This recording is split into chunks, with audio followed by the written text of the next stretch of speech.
Assalamualaikum warahmatullahi wabarakatuh. Di sini saya akan membahas tentang pengertian wakaf, jenis-jenis wakaf, dan tanda-tanda wakaf. Yang pertama, pengertian wakaf. Wakaf berasal dari bahasa Arab, yakni waqafa atau waqifu, waqafan atau wakaf.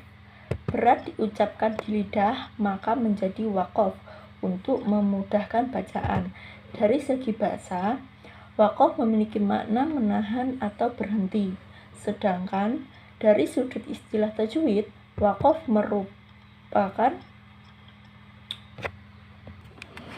penghentian bacaan sejenak dengan memutuskan suara di akhir perkataan untuk bernafas dengan niat ingin menyambungkan kembali bacaan. Kemudian ada jenis-jenis wakaf. Yang pertama ada wakaf tam, merupakan wakaf sempurna, yaitu pemberhentian pada suatu bacaan yang dibaca secara sempurna atau tidak memutuskan suatu bacaan yang dibaca secara sempurna atau tidak memutuskan di tengah-tengah ayat dan tidak memengaruhi arti dan makna dari bacaan karena tidak memiliki kaitan dengan bacaan atau ayat yang sebelumnya maupun sesudahnya. Kemudian ada wakaf kaf, yaitu pemberhentian pada suatu bacaan secara sempurna, tidak memutuskan di tengah-tengah ayat atau bacaan, tetapi ayat tersebut masih berkaitan makna dan arti dari ayat sesudahnya. Kemudian ada wakaf hasan. Menurut bahasa, hasan berarti baik dan bagus, sedangkan menurut istilah adalah wakaf pada kalimat yang masih berkaitan dengan kalimat sesudahnya dan kalimat sebelumnya dari segi lafaz, dengan syarat kalimat tersebut adalah kalimat sempurna. Kemudian ada wakaf kabih. Menurut bahasa, kabih berarti buruk, sedangkan menurut istilah adalah wakaf pada kalimat yang belum sempurna, di mana kalimat itu masih berkaitan dengan kalimat sesudahnya atau kalimat sebelumnya, baik dari lafaz maupun makna. Kemudian ada tanda-tanda wakaf. Yang pertama ada wakaf la wasat atau ditandai dengan huruf lam. Memiliki arti tidak boleh berhenti. Jika membaca Al-Quran atau menemui tanda wakaf ini di tengah ayat, maka tidak diperbolehkan berhenti. Tetapi jika tanda wakaf ini berada di akhir kalimat atau ayat, maka diperbolehkan berhenti.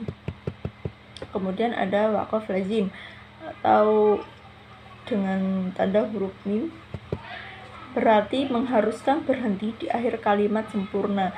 Tanda mim sendiri memiliki kemiripan dengan tanda tajwid iqlab, namun sangat jauh berbeda dengan fungsi dan maksudnya. Kemudian ada wakaf murakas, memiliki arti bahwa lebih baik untuk tidak berhenti agar membacanya atau saat membacanya. Namun diperbolehkan berhenti jika darurat karena tidak mengubah makna.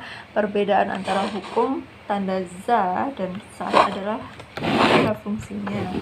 Dalam kata lain, lebih diperbolehkan berhenti pada wakaf za. Kemudian ada wakaf satlamiyah, merupakan singkatan dari al-waslaula yang bermakna wasal atau meneruskan bacaan adalah lebih baik. Maka dari itu, meneruskan bacaan tanpa mewakafkannya adalah lebih baik. Kemudian ada wakaf kaf atau ditandai huruf kaf, merupakan singkatan dari qila laihil waqf yang bermakna telah dinyatakan boleh berhenti pada wakaf sebelumnya. Maka dari itu lebih baik meneruskan bacaan walaupun boleh diwakafkan. Contoh ada di Quran surat Al-Anbiya ayat 87. Kemudian ada wakaf Satlam merupakan singkatan dari Qad'yu Salu yang bermakna kadangkala boleh diwasalkan. Maka dari itu lebih baik berhenti walau kadang boleh diwasalkan. Wasal sendiri merupakan tanda yang berarti terus dibaca atau bersambung. Walaupun Al-Quran dengan wasal, artinya jika ada tanda baca wasal, cara membacanya diteruskan dan disambung dengan kalimat berikutnya. Contoh, Quran surat Asy-Syam ayat 14. Kemudian ada waqaf mustahab, bermaksud berhenti, yakni lebih diutamakan untuk berhenti.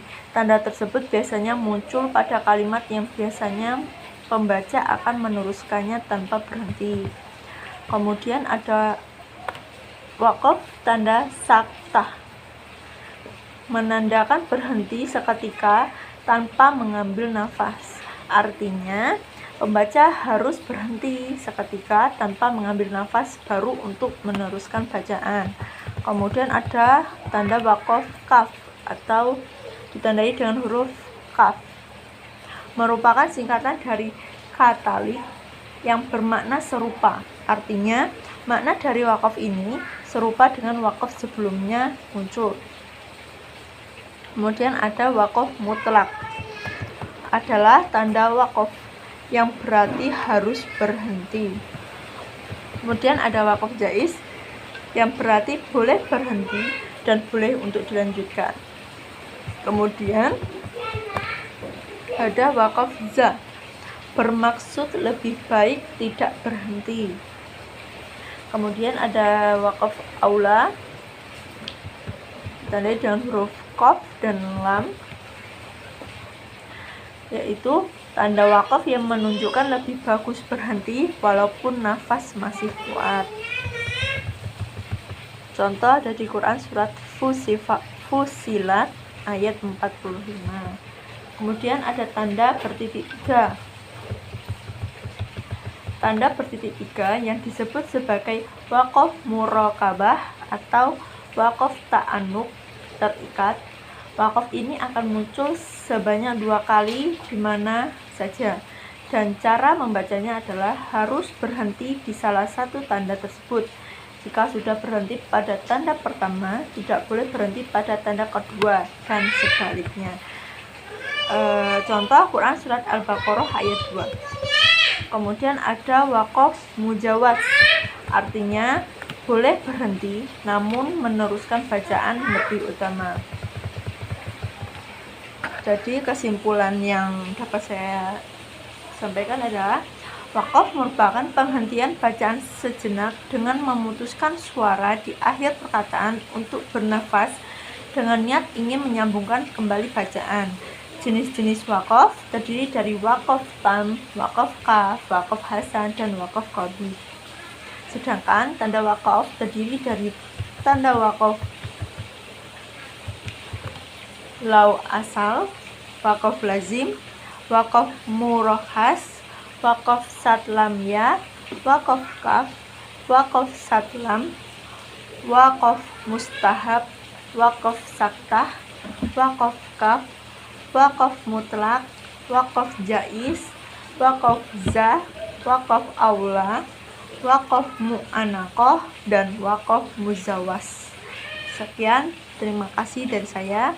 Mohon maaf jika ada kesalahan dalam perkataan maupun ucapan. Saya akhiri.